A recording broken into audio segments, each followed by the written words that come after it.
இன்றைய மன்னா. அன்பு சகலத்தையும் தாங்கும், சகலத்தையும் விசுவாசிக்கும், சகலத்தையும் நம்பும், சகலத்தையும் சகிக்கும். 1 கொரிந்தியர் 13ஆம் அதிகாரம் 7ஆம் வசனம். ஜெபம். எங்கள் அன்பின் தேவனாகிய கர்த்தாவே, உமக்கு ஸ்தோத்திரம்.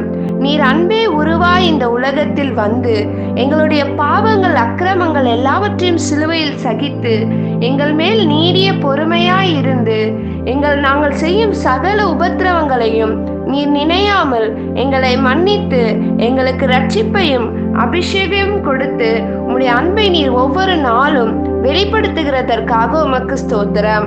நாங்களும் உம்மை போலவே சகலத்தையும் தாங்கி, சகலத்தையும் தகித்து, சகலத்தையும் நம்பும்படிக்கு அன்பின் இருதயத்தை எங்களுக்கு கொடுக்கும்படி இயேசுவின் நாமத்தில் ஜெபிக்கிறோம் நல்ல பிதாவே. ஆமேன்.